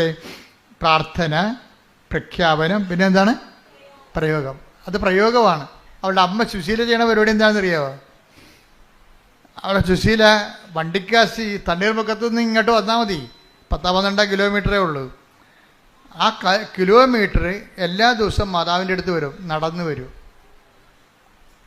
കാര്യം എന്താ? പെട്ടിരിക്കല്ലേ, മകൾ പെട്ടിരിക്കല്ലേ. ഇപ്പം എല്ലാ ദിവസവും മാതാവിൻ്റെ അടുത്ത് വരും. എങ്ങനെ വരും? നടന്നു വരും. നിഷ്പാതകമായിട്ട് നടന്നു വരും. നടന്ന് വന്നിട്ടും പറയും, അമ്മേ ഞാൻ വരുന്നു, ഞാൻ പോണ്, എൻ്റെ മകളുടെ കാര്യം പറയാൻ വന്നതാണ്. അപ്പം നടന്ന് വരുമ്പോൾ ഒരു പ്രയോഗമുണ്ട്, അതിൻ്റെ അകത്ത് ഒരു പ്രഖ്യാപനമുണ്ട്, ഒരു പ്രയോഗമുണ്ട്, ഒരു പ്രാർത്ഥനയുണ്ട്. എന്താണ്? നടക്കുമ്പോൾ പ്രാർത്ഥിച്ചുകൊണ്ടാണ് നടക്കണത് തന്നെ ഒരു പ്രഖ്യാപനമാണ്. നടന്ന് വന്ന് എത്തുന്നത് ഒരു പ്രയോഗമാണ്. ഇതെല്ലാം അതിൻ്റെ അകത്തുണ്ട്. അപ്പം അതുകൊണ്ട് ദൈവത്തിന് ഇപ്പോൾ കർത്താവിൻ്റെ ഒരു വചനമുണ്ടല്ലോ, 14 എടുത്തവനെ, മർക്കോസ് 14:8. മർക്കോസ് 14:8. ഇവൾക്ക് സാധിക്കുന്നത്, അതാണ് നോക്കിയ കണ്ടല്ലേ, ഇവൾക്ക് പറഞ്ഞേ, ഇവൾക്ക് സാധിക്കുന്നത് ഇവൾ ചെയ്തു. അവൾക്ക് സാധിക്കണ ഏലക്കാമാല കെട്ടണതാണ്. അതാണ് സംഭവം. ഇതേതാ സംഭവം മനസ്സിലായ? ലാസറിൻ്റെ വീട്ടിൽ ലാസർ ഉയർത്തെഴുന്നേറ്റ് കഴിഞ്ഞപ്പോൾ കർത്താവിൻ്റെ പാത്തെങ്കിൽ 300 ദിനാറയ്ക്കുള്ള സുഗന്ധ തൈലം ലാസറിൻ്റെ ബദനിയിലെ മറിയം കാല് പൂശി പ്രാർത്ഥിച്ച്. അപ്പോൾ യൂദാസ് അവിടെ നിന്നുകൊണ്ട് പ്രശ്നം ഉണ്ടാക്കി. എന്ത് നോൺസെൻസാണിത്? അയാൾ യുക്തി ഉപയോഗിക്കുന്ന ആളാണ്. അയാൾക്ക് ഭക്തിയല്ല അയാൾ ഉപയോഗിക്കണത്, യുക്തിയാണ് ഉപയോഗിക്കണത്. അയാൾ ചോദിച്ചത്, എന്താണിത്? നോൺസെൻസ് അല്ലേ ഇത്? ഇതുകൊണ്ട് ആൾക്കാർക്ക് വീട് വെച്ച് കൊടുക്കാൻ പറ്റത്തില്ലെന്ന് ചോദിച്ച്. നമുക്ക് ദൈവത്തിന് നമ്മൾ കൊടുക്കുന്നത് കൊണ്ട് വീട് വെച്ച് കൊടുത്തു കഴിഞ്ഞാൽ വീട്ടിൽ കിടന്ന് പൊറുക്കാൻ പറ്റത്തില്ല നമുക്ക്. മനസ്സിലായില്ലേ? രണ്ടും രണ്ട് വിഷയമാണ്. അതെന്താ വെച്ചാൽ ദൈവത്തിന് കൊടുക്കേണ്ടത് ദൈവത്തിന് കൊടുക്കണം, സീസറിന് കൊടുക്കേണ്ടത് മനുഷ്യന് കൊടുക്കേണ്ടത് മനുഷ്യന് കൊടുക്കണം.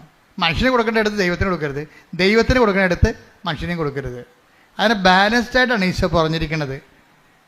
അവളെ സംബന്ധിച്ചിടത്തോളം ചെയ്യണം എന്താണ്? ഒരു ദിനാറയ്ക്ക് 300 ദിനാറ ഒരു വർഷത്തെ കൂലിയാണ്. കർത്താവിനുള്ള സ്നേഹം പ്രകടിപ്പിക്കാൻ വേണ്ടി അതിനൊരു കുപ്പി സുഗന്ധതൈലം മേടിച്ചിട്ട് കർത്താവിൻ്റെ 2 കാലിലും മുഴുവനും ഒഴിച്ചു കൊടുത്ത്, എന്നിട്ട് ആ കാല് ചുംബിച്ചു. അത് പ്രയോഗമാണ്, വിശ്വാസപ്രയോഗമല്ല, അവിശ്വാസം മൂത്തിട്ടുള്ള ഒരു സ്നേഹത്തിൻ്റെ ദൈവവുമായിട്ടുള്ള ബന്ധങ്ങളതാണ്. അത് പ്രയോഗമാണ്. അത് ശരിക്കും പറഞ്ഞാൽ ഇതുപോലെ ഇവളത് ചെയ്ത് കഴിഞ്ഞപ്പോൾ അമ്മ നടന്ന് വന്ന്, അവളുടെ അമ്മ തണ്ണീർമുഖത്തിൽ നടന്ന് ഇവിടെ വന്നിട്ട് പറഞ്ഞ്, എൻ്റെ മകളുടെ കാര്യം പറയാതെ തന്നെ അമ്മക്കറിയാമല്ലോ, അമ്മയെ കാണാൻ ഞാൻ നടന്നു വന്നതാണ്.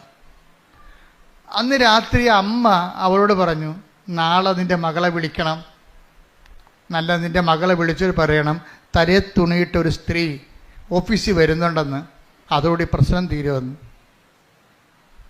അതാണ് വിഷയം. പിറ്റേ ദിവസം അമ്മ പറഞ്ഞ പോലെ തന്നെ തലയെ തുണിയിട്ടൊരു മുസ്ലിം സ്ത്രീയാണ് അവിടെ വന്നിട്ട് അവർ ഓഫീസിൽ വന്നിട്ട് ഇവളുടെ രജിസ്റ്ററിൽ കേസ് ക്യാൻസൽ ചെയ്ത് അവിടെ റിലീവ്ഡായി പെട്ടെന്ന്. അപ്പം എന്ത് ചെയ്യണം? ഒരു വിഷയത്തിന് എവിടെയാണ് അതിൻ്റെ കുറിഞ്ഞിരിക്കണത്, അവിടെ എന്ത് ചെയ്താൽ ശരിയാവുമെന്ന് ആർക്കറിയാം? അമ്മയ്ക്കറിയാം. അപ്പോൾ നമ്മൾ പറയും ചെയ്യേണ്ടതൊക്കെ ഞാൻ ചെയ്യിച്ചോളാം, നിങ്ങൾ ചെയ്യേണ്ട കാര്യം ഞാൻ പറഞ്ഞാൽ മതി, ഈശോയെ കൊണ്ട് ചെയ്യിക്കേണ്ട കാര്യമൊക്കെ ഞാൻ ചെയ്യിച്ചോളാം, നിങ്ങളെന്താ ചെയ്യേണ്ടത്? അവൻ പറഞ്ഞ പോലെ ചെയ്യുക. കൈയടിച്ച് കർത്താവ് സുഡാലി.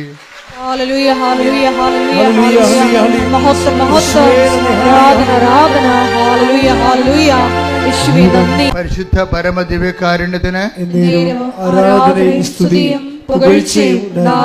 പരിശുദ്ധ പരമദിവ്യകാരുണ്യത്തിന്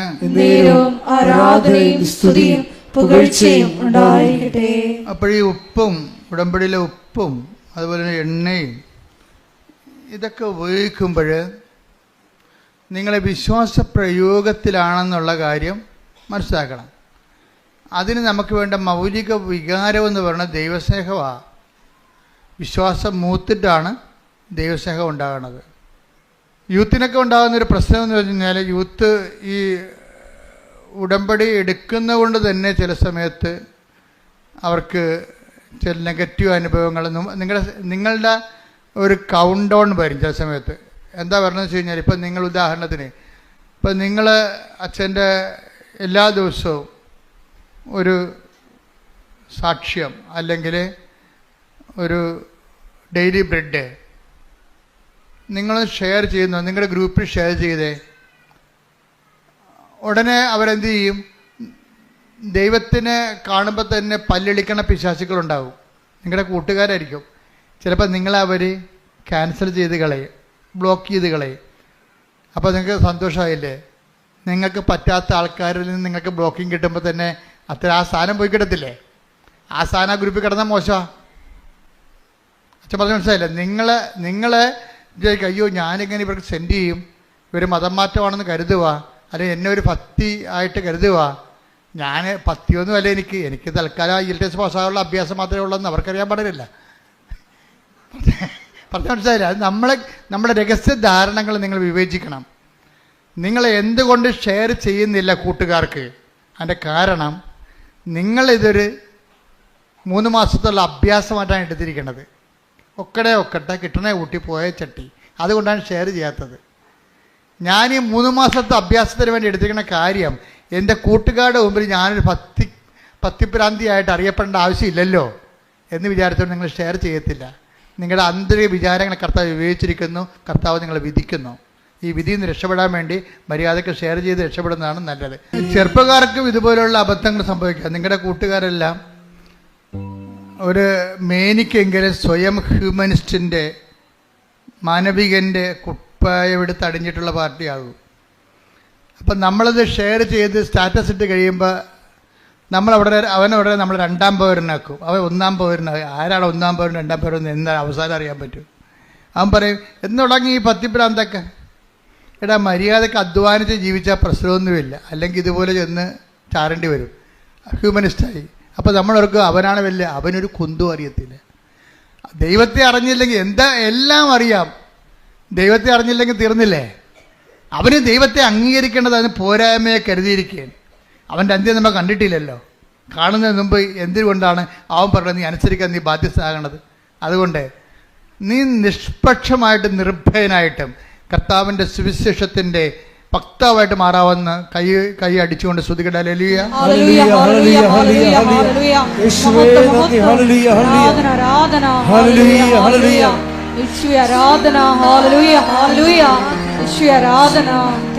ഞങ്ങളുടെ ആന്തരിക വിശുദ്ധീകരണ മേഖലകൾ ഇവിടെ എത്തുന്നതിന് നന്ദി പറയുന്നു. നമ്മൾക്ക് ജനക്കൂട്ടത്തെ കാണുമ്പോൾ നമുക്ക് എന്താ തോന്നേണ്ടത്?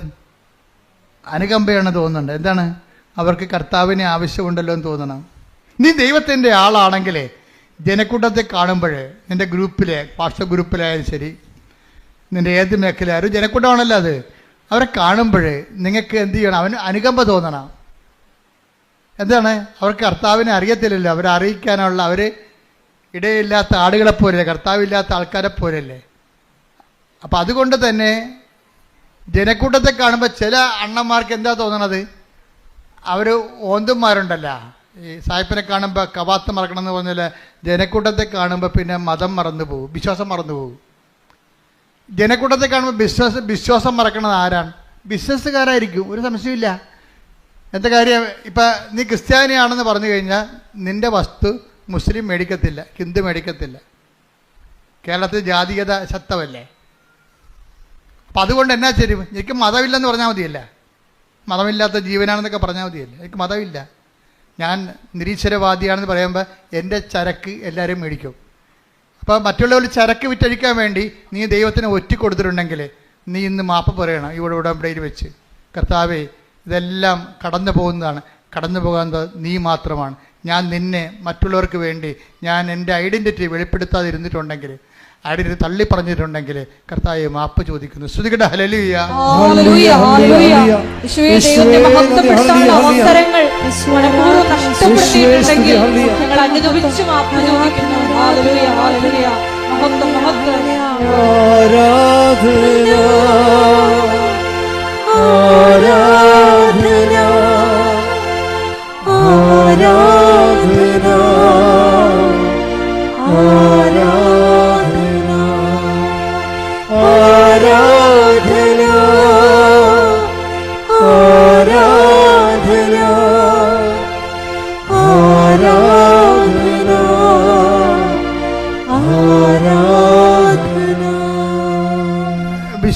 വിശ്വാസം നമുക്കറിയാം.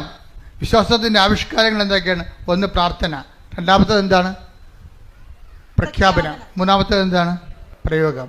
ഈ പ്രാർത്ഥന കഴിഞ്ഞിട്ട് ഈ പ്രഖ്യാപനം എന്ന് പറയുമ്പോൾ ഉള്ള വിഷയം വെച്ചാൽ, ഈ പ്രഖ്യാപനം ആദ്യം നടത്തേണ്ട എവിടെയാണെന്ന് അറിയാമോ?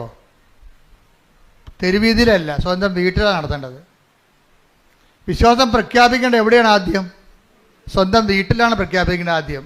കാര്യം വിശ്വാസത്തിനെതിരായിരിക്കും ഭർത്താവ്, അല്ലെങ്കിൽ ഭാര്യ, അല്ലെങ്കിൽ മകൻ, അല്ലെങ്കിൽ മകള്.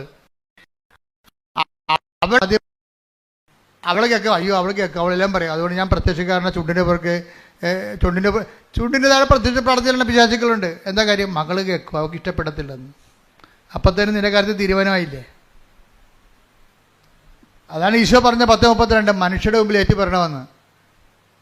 അപ്പോൾ അവളെ കേട്ടാലും അവൻ കേട്ടാലും, അവന് പ്രാന്ത് കയറിയാലും പിശാച് കയറിയാലും ചാടിപ്പോയാലും നീ നിന്റെ വിശ്വാസം പ്രഖ്യാപിക്കണം. എവിടെയാണ്?